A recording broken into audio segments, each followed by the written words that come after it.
This is Around New York. I'm Steve Sullivan. David Golub has performed throughout the world as recitalist. Okay. We're going to try it again.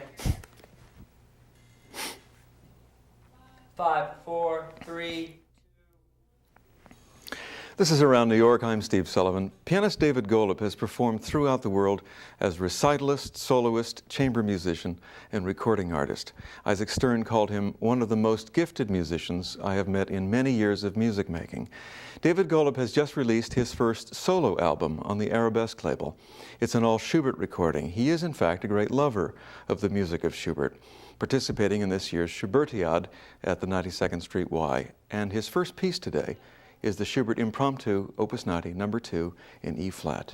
He's joined me in the television studio today as my guest on Around New York, David Golub.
David Golub, welcome back to the program. You've been here a number of times now on Around New York. Thank you, Steve. Pleasure to see you back. That's great to see you too. Impromptu Opus 90 of Franz Schubert, number 2, E-flat major. Exactly. Got all the numbers right. You just came back from Rome, I understand. Yes, yesterday, as a matter of fact. Yeah. Playing over there? Playing, actually, I was on tour in Italy for about 10 days. Yeah. And you have, I said this was just released, and actually this CD has been out for a little while. We've been playing it. Yes, about 5 or 6 months, I think. Yeah. Not too long. And it's all Schubert. All Schubert. It's the Wanderer Fantasy, the unfinished C major sonata, and the last 3 impromptus, which are called the Drei Klavierstücke. Yeah, the 3 piano pieces. Piano pieces, but they're really impromptus, and I'm sure he intended them. He probably intended to put in a 4th and make another book, a 3rd book. You love Schubert, don't you? I do, yes. Yeah. One of my favorites. Of course, who doesn't? And you think that he's so influential to so many composers that followed him? Well, I think he actually is a somewhat, perhaps at least in the public's mind, an underrated influence. Everybody thinks about Beethoven, who undoubtedly was a major influence. He was the monumentality of what he did, and probably also because he was so much responsible for emancipating the composer as a personality. I mean, before Beethoven, I think, with certain exceptions, it's the personality of the creative personality, whether he's a musician or not, is maybe not so much bound up with the work when you see it or when you hear it. But after Beethoven, I think that's much more so. And so that, of course, was a great influence on everybody who came after him. And all the romantics tended to think in that way. The cult of personality really develops much more about that time.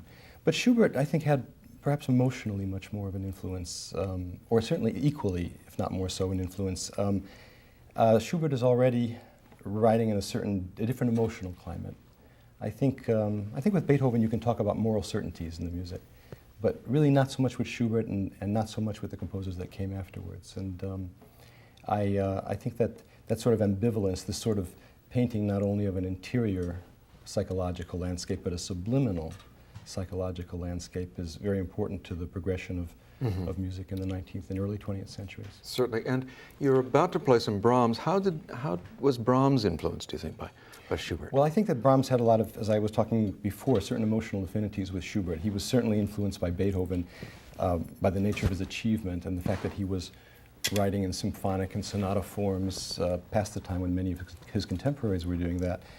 Certainly is an influence of Beethoven. But I thought I might play actually a couple of intermezzi of Brahms, which I think sort of show some of the closeness that he had to Schubert. He certainly knew all of Schubert and loved it. In fact, he edited the first complete version of Schubert's works. Oh, he did? Whereas about half of it was edited by Brahms. And actually, it's interesting because a couple of weeks ago, we were talking about the influence of Schubert on later composers. A couple of weeks ago, I was in Vienna playing at the Musikvereinssaal, and I went up to the archives where they have a really amazing collection of autographs. And I asked to see the autograph. He means autographed copies of manuscripts. Yes. Manuscripts, yes. And I asked to see the manuscript copy of Schubert's Ninth Symphony, which they have. Oh. And I was sitting there in the library, and I was reading the music off of Schubert's manuscript, and my hands were practically shaking. But I couldn't help thinking, among other people, how many other people, such as Schumann, Mendelssohn, and Brahms, had done the same thing. Schumann had actually found the piece. It was totally forgotten. It had never been known. It hadn't been forgotten. It just was unknown. He went to visit Schubert's brother in Vienna, found it in a trunk along with other papers and manuscripts. He gave it to Mendelssohn, who did the first performance in Leipzig, and then eventually he passed it on to Brahms, who left at the Musikvereinssaal. And so these people had an intimate familiarity with Schubert. Very much so. What are these Brahms pieces you're about to play? Well, I thought I'd play a couple of intermezzi from Opus 76, number 3 in A-flat and number 4 in B-flat. My guest, the more Schubertian ones. Good. My guest today on Around New York is David Golub.